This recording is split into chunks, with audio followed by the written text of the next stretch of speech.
연상호 감독이 만든 사랑은 단백질이란 짧은 애니메이션 영화가 있습니다. 그 내용을 보면 치킨집 사장이 닭인데 하숙생들이 치킨을 시켰어요. 치킨집 사장이 자기가 직접 가지 않고 족발집 사장인 돼지에게 대신 배달하게 했습니다. 배달된 치킨을 하숙생들이 먹으려고 할 때 치킨집 사장인 닭이 막 찾아와서 울먹이면서 얘기합니다. 지금 여러분들이 먹으려고 하는 그 치킨은 바로 내 아들입니다. 이렇게 얘기하는 거예요. 이름은 닭돌이고 나이는 8살이고 유난히 눈이 맑고 이 못난 애비를 끔찍히 잘 따르던 착한 아이였습니다. 부디 그것을 알고 먹어주십시오. 좀 황당한 내용이죠, 여러분? 네, 어떻게 이런 설정으로 애니메이션 영화를 만들었을까? 그런 생각을 했습니다. 그런데 언젠가 이 연상호 감독이 TV에 나와서 이 애니메이션 영화를 설명하면서 그것이 바로 인생이다라고 말하는 것이에요.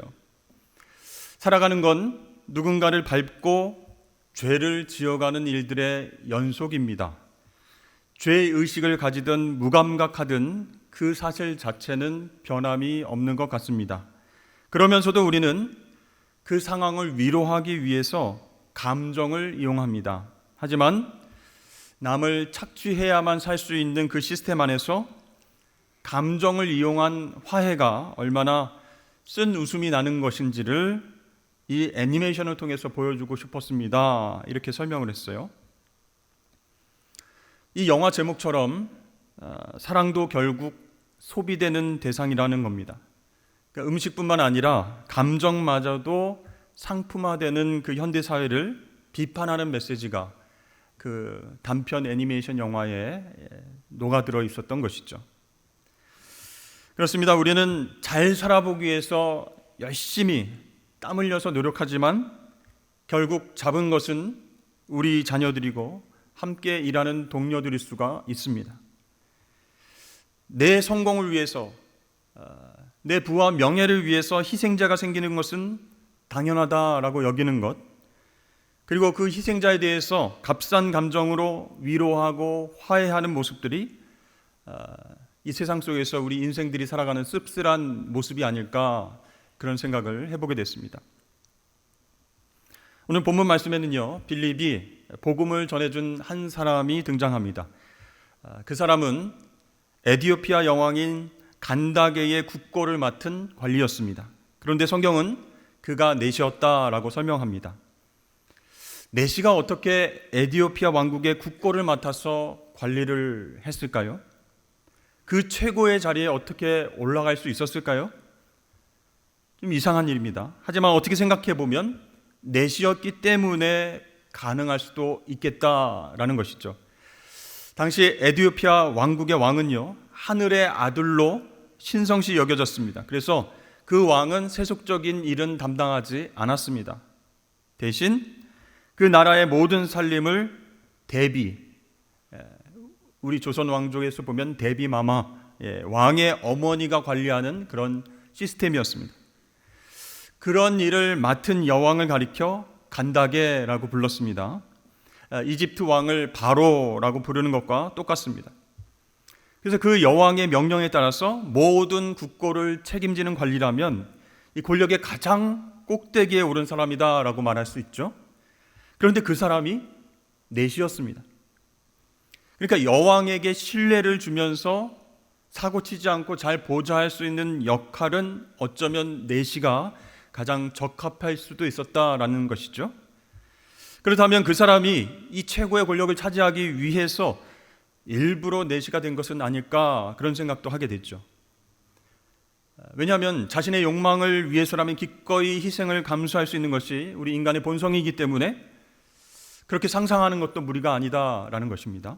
아무튼 그는 에디오피아 최고의 권력에까지 올라갔는데 그 자신의 삶과 부와 권력에 만족하면서 살아갈 수 있었을까요? 그는 남들이 부러워하는 최고의 권력을 손에 쥘 수 있었지만 영적인 갈급함이 있었습니다. 그 마음은 뭔가 허전하고 무엇을 가져도 무엇을 누려도 만족스럽지 못했습니다. 철학자 파스칼이 말한 것처럼 사람에게는 하나님으로 채워야만 채워질 수 있는 커다란 구멍이 있는데 그 구멍을 부와 권력과 명예로 채우려고 해도 결코 채울 수 없다, 이렇게 얘기를 했습니다. 결국 에디오피아 내시는 자신의 모습에 실망을 했습니다. 한번 내시가 되면 다시 돌이킬 수가 없는 것이죠. 부와 권력은 그에게 잠시 동안의 만족을 주었습니다. 그렇지만 그것이 오래가지 못했다는 것이죠. 그래서 유대인의 신으로 알려진 여호와 하나님에게 매력을 느꼈습니다. 그는 고넬료처럼 이방인이었지만 율법을 준수하는 소위 하나님을 경외하는 자가 되었던 것이죠. 그래서 에디오피아에서 예루살렘까지 방문하게 되었던 것입니다. 하지만 예루살렘에 가면 갈수록 더욱 그의 갈급함이 커졌습니다.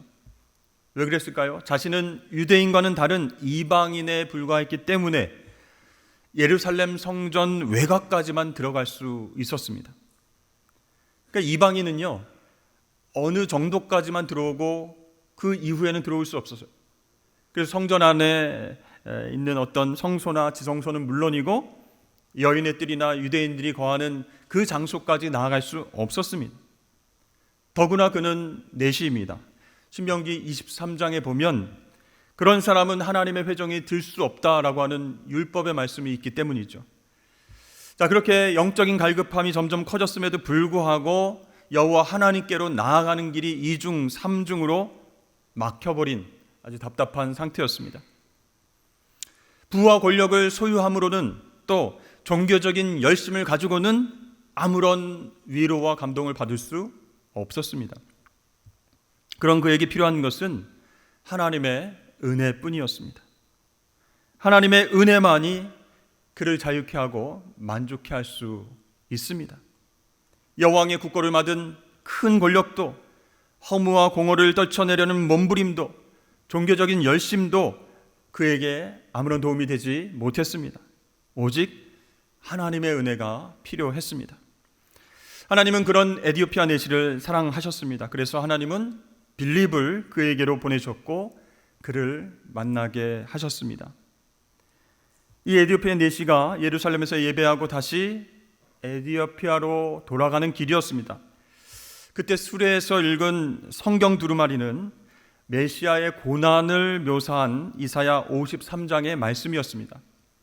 그가 이 말씀에 주목한 것은 우연이 아니었습니다.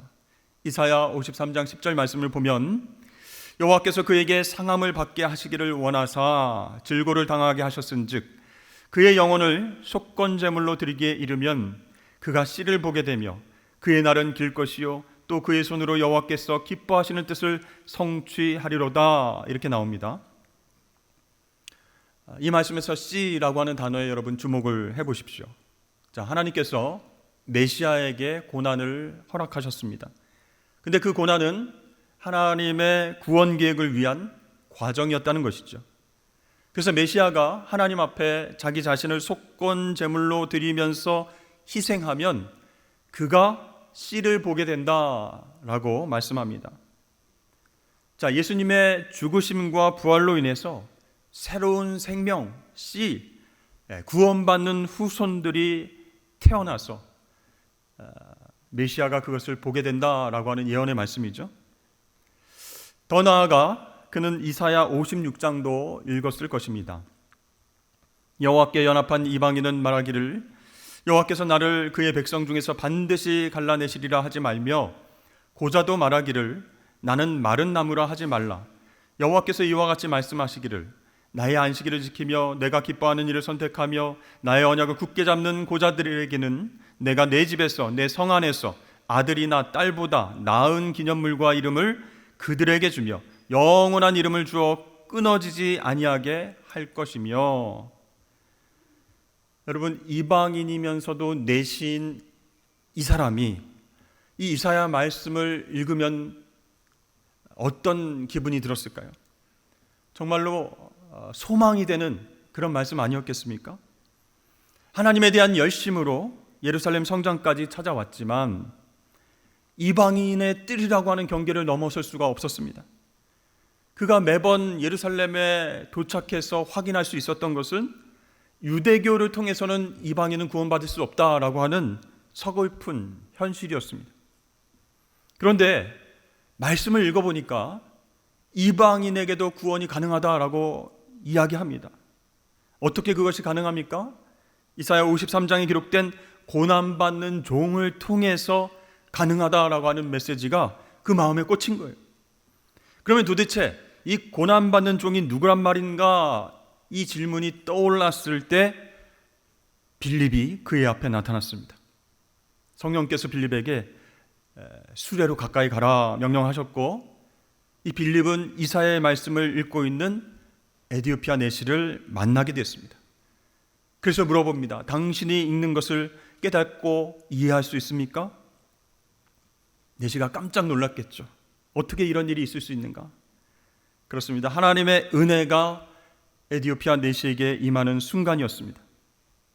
빌립은요, 예수님께서 이 땅에 오셔서 십자가를 지심으로 말미암아 우리를 구원하신 바로 고난의 종 메시아이다라는 사실을 설명해 주었습니다. 자신의 욕망을 위해서 평생을 달려왔던 내시에게는 치킨집 사장처럼 마른 나무 같은 육체만 남았을 뿐이었어요. 그런데 이제 그에게 소망의 빛이 전달되었습니다. 메시아가 오셔서 이방인도 내시인 나도 구원해 주신다라고 하는 기쁜 소식을 들었던 것입니다. 그렇습니다. 여러분, 복음 안에서는 유대인과 이방인의 구별이 없습니다. 자신과 같은 흑인도, 함의 후예인 구스인도, 내시도 모두 하나님의 존귀한 자녀임을 깨달았습니다. 여러분, 복음을 통해서 그 사실을 깨달은 그 내시, 얼마나 기쁨이 넘쳤겠습니까? 여러분, 이 세상의 우상들은 우리에게 좋은 것들을 약속하는 것 같지만 끝내 우리에게서 좋은 것들을 모두 빼앗아 갑니다. 하지만 예수님은 참된 구세주이시기 때문에 소망 없는 자들에게 기쁨의 소망을 주십니다. 자신의 몸을 십자가 위에서 내어주심으로 말미암아 우리가 당할 죽음을 대신 지셨어요. 모든 믿는 자들에게 차별 없는 구원의 소망을 주신 줄로 믿습니다. 너무 기쁘고 감격한 이 내시는요, 빌립에게 자진해서 물가에서 세례받기를 청했습니다. 이 두 사람은 마차를 멈추고 함께 물로 내려갔습니다. 그리고 세례를 받았습니다. 여러분, 세례 무슨 뜻이죠? 말 그대로 씻을 세자, 예식 예자, 죄를 씻는 예식입니다. 근데 바울은요, 갈라디아서에서 이 세례에 대해서 이렇게 설명합니다. 누구든지 그리스도와 합하기 위하여 세례받은 자는 그리스도로 옷 입었느니라, 이렇게 말씀합니다. 그러니까 세례받은 사람은 그리스도로 옷 입었다, 즉 유니폼을 갈아입었다, 그런 뜻이에요. 유니폼을 갈아입은 구원받은 그리스도인으로 책임과 의무를 다하기 위한 그런 상태가, 그런 존재가 된다는 것입니다. 여러분, 경찰, 군인들 보면 제복을 다 입습니다. 또 의사, 간호사 다 가운을 입습니다. 유니폼을 입는 이유가 무엇일까요? 자신에게 부과된 책임과 의무를 다하기 위함입니다.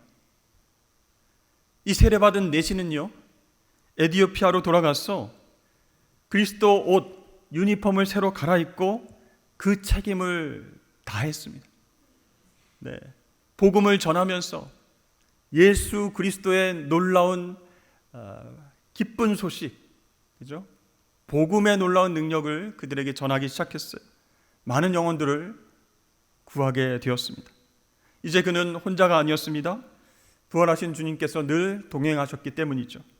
그렇습니다. 여러분, 우리는 혼자가 아닙니다. 그리스도로 옷 입은 제사장들이에요. 그런데 종종 우리는 하나님의 자녀임을 알면서도, 제사장인 줄 알면서도, 그리스도로 옷 입은 유니폼을 갈아입은 사람인 줄 알면서도 혼자 걸어가려고 합니다. 왜 그렇게 혼자 우리가 아등바등 정신없이 달려가고 있습니까? 우리가 그리스도인이라고 하는 옷을 입고 살아간다면 우리가 의식하든 의식하지 않든 주님이 늘 우리와 함께 계신다라는 사실입니다.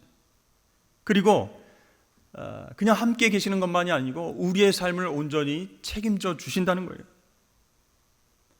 근데 우리는 옛사람의 옷을 계속 벗어버리지 않고 살아가려고 합니다. 내 삶은 스스로의 힘으로 개척하고 그렇게 끌고 나가야 된다라고 하는 옛사람의 옷을 벗어버리지 못하고 있어요. 여러분, 나는 또 여러분은 그리스도의 유니폼을 입었음을 기억하시길 바랍니다. 그러면요, 주님이 우리의 인생을 책임져 주시는 거예요. 그리고 그 옷을 입은 그 사람의 책임과 의무를 다하면서 아름다운 덕을 선포하고 복음을 전하는 그런 기쁨의 삶을 살 수 있게 되는 것입니다. 에디오피아 내시도 예수 그리스도를 발견한 이후에 기쁨이 넘치게 되었습니다. 39절 말씀입니다. 둘이 물에서 올라올 때 주의 영이 빌립을 이끌어 간지라 내시는 기쁘게 길을 가므로. 그는 즉시로 믿음으로 예수님 영접하고 세례받았습니다. 그리고 다시 자기가 살았던 곳으로 에디오피아로 돌아갔어요. 그는 욕망을 충족하는 방법으로는 얻을 수 없었던 기쁨을 드디어 얻게 되었습니다. 그 기쁨으로 자신의 길을 계속 걸어갈 수 있게 되었습니다. 그는 복음을 받아들인 이후에 성직자가 되기로 결단하지 않았습니다. 다시 예전의 자리로 돌아갔을 뿐이에요. 그는 여전히 에디오피아 간다게의 국고를 맡은 자로 살아갈 것입니다. 하지만 그 삶의 관점이 완전히 달라졌습니다.